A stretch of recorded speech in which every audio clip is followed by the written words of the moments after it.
ಮಾವಿನ ಹಣ್ಣು ಸೀಸನ್ ಅಲ್ಲಿ ಟ್ರೈ ಮಾಡಲೇಬೇಕಾದಂತ ರೆಸಿಪಿ ಮ್ಯಾಂಗೋ ಸಬ್ಬಕ್ಕಿ ಡ್ರಿಂಕ್. ಈ ರಿಚ್ ಅಂಡ್ ಕ್ರೀಮಿ ಆಗಿರೋ ಮ್ಯಾಂಗೋ ಸಬ್ಬಕ್ಕಿ ಡ್ರಿಂಕ್ ನಿಮ್ಗೆ ಇನ್ಸ್ಟೆಂಟ್ ಎನರ್ಜಿನೂ ಕೊಡುತ್ತೆ, ಹಾಗೆ ಮೈಯನ್ನ ತಂಪು ಕೂಡ ಮಾಡುತ್ತೆ. ನಾಲಿಗೆಗೆ ಹಬ್ಬ ಉಂಟು ಮಾಡುವಂತ ಮಾವಿನ ಹಣ್ಣಿನ ಸಿಹಿ, ಕೆನೆಬರಿತ ಹಾಲು ಹಾಗೆ ಸಾಫ್ಟ್ ಮುತ್ತುಗಳಂತಿರೋ ಸಬ್ಬಕ್ಕಿ ಕಾಂಬಿನೇಷನ್ ಹೇಗಿರುತ್ತೆ ಅಂತ ನೋಡೋಣ ಬನ್ನಿ. ಇದಕ್ ನಾನು 1 ಲೋಟ ಅಷ್ಟು ಸಬ್ಬಕ್ಕಿನ ಒಂದ್ ಪಾತ್ರೆಗೆ ಹಾಕೊಂಡು ಚೆನ್ನಾಗಿ ತೊಳೆದು ಬಿಟ್ಟು ನಂತರ ಅದು ಮುಳುಗುವಷ್ಟು ನೀರು ಹಾಕಿ ಸುಮಾರು 2 ಗಂಟೆ ಕಾಲ ನೆನೆಸಿಡಬೇಕಾಗುತ್ತೆ. ಇಲ್ಲಿ ನಾನು ಮೀಡಿಯಂ ಸಬ್ಬಕ್ಕಿ ತಗೊಂಡಿದ್ದೀನಿ, ನೀವು ಬೇಕಾದ್ರೆ ಸಣ್ಣ ಸಬ್ಬಕ್ಕಿ ಬೇಕಾದ್ರೂ ತಗೊಳ್ಳಿ. 2 ಗಂಟೆ ಕಾಲ ಆದ್ಮೇಲೆ ನೋಡಿ ಸಬ್ಬಕ್ಕಿ ಎಷ್ಟು ಮೃದುವಾಗಿ ಅದು ಸೈಜಲ್ಲಿ ಡಬಲ್ ಆಗಿದೆ. ನಿಮಗೆ 2 ಗಂಟೆ ಕಾಲ ಟೈಮ್ ಇಲ್ಲ ಅನ್ನೋದಾದ್ರೆ 1 ಗಂಟೆ ಕಾಲ ಬಿಸಿನೀರಲ್ಲಿ ನೆನೆಸಿಟ್ರು ಸಾಕು.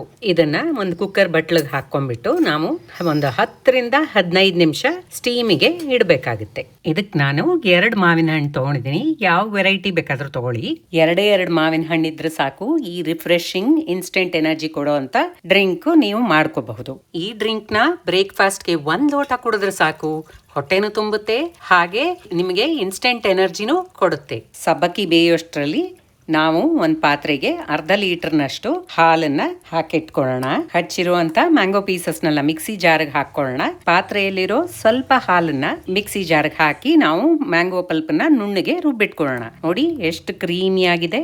ಈಗ ಪಾತ್ರೆಯ ಹಾಲನ್ನ ಸ್ವಲ್ಪ ಉಳಿಸ್ಕೊಂಡು ನಾವು ಅದನ್ನ ಕಾಯ್ಲಿಕ್ಕೆ ಒಂದು ಪ್ಯಾನ್ಗೆ ಹಾಕೊಳ್ಳೋಣ. ಹಾಲು ಕಾಯುವಷ್ಟರಲ್ಲಿ ನೋಡಿ ಈ ಕಡೆ 10 ನಿಮಿಷ ಆಗಿದೆ, ಸಬ್ಬಕ್ಕಿ ಚೆನ್ನಾಗಿ ಬೆಂದಿದೆ, ಎಷ್ಟು ಟ್ರಾನ್ಸ್ಪರೆಂಟ್ ಆಗಿದೆ ನೋಡಿ.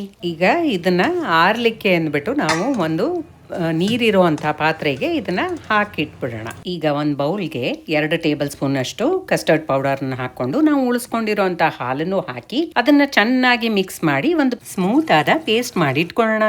ಈ ಕಡೆ ಹಾಲು ಕಾದಿದೆ, ಇದಕ್ಕೆ ನಾವು ಮಿಕ್ಸ್ ಮಾಡಿರುವಂತ ಈ ಕಸ್ಟರ್ಡ್ ಪೇಸ್ಟ್ ಅನ್ನ ಹಾಕೊಳ್ಳೋಣ. ಇದರಿಂದ ಹಾಲು ಬಹಳ ಬೇಗ ಗಟ್ಟಿಯಾಗುತ್ತೆ. ಹಾಲು ಥಿಕ್ನೆಸ್ ಬರೋ ತನಕ ನಾವು ಚೆನ್ನಾಗಿ ಇದೇ ರೀತಿ ತಿರುಗಿಸ್ತಾ ಇರಬೇಕು. ಈ ರೆಸಿಪಿ ನಿಮ್ಗೆ ಇಷ್ಟ ಆಯ್ತಾ ಅಥವಾ ಇಲ್ವಾ ಏನಿದ್ರು ಕಾಮೆಂಟ್ ನಲ್ಲಿ ತಿಳಿಸಿ. ಹಾಲು ಗಟ್ಟಿ ಬಂದ ನಂತರ ಇದನ್ನ ಒಂದು ಪಾತ್ರೆಗೆ ಎಲ್ಲವನ್ನು ಟ್ರಾನ್ಸ್ಫರ್ ಮಾಡಿ ಆರೋದಕ್ಕೆ ಬಿಟ್ಬಿಡಿ. ಈ ಕಡೆ ನಮ್ ಸಬ್ಬಕ್ಕಿ ಕೂಡ ಆರಿದೆ. ಇದನ್ನ ಒಂದು ಸ್ಟ್ರೈನರ್ಗೆ ಹಾಕೊಂಡ್ಬಿಟ್ಟು ನಾವು ನೀರೆಲ್ಲ ಸೋದಿಸ್ಕೊಂಡ್ಬಿಡೋಣ. ಈ ಕಡೆ ನಮ್ ಕಸ್ಟರ್ಡ್ ಸೇರಿಸಿರೋ ಹಾಲು ಕೂಡ ಆರಿದೆ, ನೋಡಿ ಎಷ್ಟು ಗಟ್ಟಿಯಾಗಿದೆ ಅಂತ. ಇದನ್ನ ಚೆನ್ನಾಗಿ ಬೀಟ್ ಮಾಡ್ಕೊಂಡ್ಬಿಡಿ.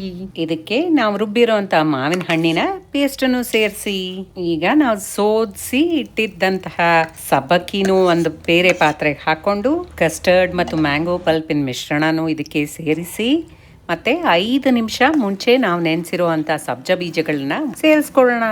ಮ್ಯಾಂಗೋ ಸೀಸನ್ ನಲ್ಲಿ ಮಾಡಬಹುದಂತ ವೆರೈಟಿ ಆದ ರೆಸಿಪಿಗಳನ್ನ ನನ್ನ ಪ್ಲೇ ಲಿಸ್ಟ್ಗೆ ಹೋಗಿ ಚೆಕ್ ಮಾಡೋದನ್ನ ಮರಿಬೇಡಿ. ಕೊನೆಗೆ ನಿಮಗೆ ಇಷ್ಟವಾದ ಸ್ವೀಟ್ನರ್ ಆದ ಹನಿ ಇರ್ಬೋದು, ಮೇಪಲ್ ಸಿರಪ್ ಇರ್ಬೋದು ಅಥವಾ ಬೆಲ್ಲ ಇರ್ಬೋದು, ಸಕ್ಕರೆ ಇರ್ಬೋದು, ಏನ್ ಬೇಕಾದ್ರೂ ಹಾಕೊಳ್ಳಿ. ಆಮೇಲೆ ಇದಕ್ಕೆ ನಾನು ರೋಸ್ ವಾಟರ್ ಸಹಿತ ಹಾಕೊಂಡಿದ್ದೀನಿ, ಮತ್ತೆ ಮ್ಯಾಂಗೋ ಚಂಕ್ಸ್ ಕೂಡ ಹಾಕೊಂಡು ಎಲ್ಲವನ್ನು ಚೆನ್ನಾಗಿ ಮಿಕ್ಸ್ ಮಾಡಿಕೊಂಡು ನಿಮಗೆ ಇಷ್ಟವಾದ ರೀತಿಲಿ ಚಿಕ್ಕ ಚಿಕ್ಕ ಕಪ್ಪುಗಳಲ್ಲಿ ಅಥವಾ ದೊಡ್ಡ ದೊಡ್ಡ ಲೋಟದಲ್ಲಿ ನಿಮಗೆ ಹೇಗೆ ಇಷ್ಟನೋ ಹಾಗೆ ನಿಮ್ಮ ಗೆಸ್ಟ್ಗಳಿಗೆ ಸರ್ವ್ ಮಾಡಿ ನೀವು ಕೂಡ ಎಂಜಾಯ್ ಮಾಡಿ. ಇದ್ರ ಮೇಲೆ ನಿಮ್ಗೆ ಇಷ್ಟವಾದ ಡ್ರೈ ಫ್ರೂಟ್ಸು, ರೋಸ್ ಪೆಟಲ್ಸ್ ಎಲ್ಲ ಗಾರ್ನಿಶ್ ಮಾಡಿ ಸವಿರಿ. ಒಂದ್ಸಲ ಕುಡಿದ್ರೆ ಮತ್ತೆ ಮತ್ತೆ ಕುಡಿಬೇಕು ಅನ್ಸೋ ಈ ರಿಫ್ರೆಶಿಂಗ್ ಡ್ರಿಂಕ್ ನಿಮಗಾಗಿ. ನನ್ನ ಚಾನೆಲ್ ನಲ್ಲಿ ಹಾಕಿರುವಂತ ಮನೇಲೆ ಮಾಡೋ ಮ್ಯಾಂಗೋ ಐಸ್ ಕ್ರೀಮ್ ನೋಡೋದನ್ನ ಮರಿಬೇಡಿ.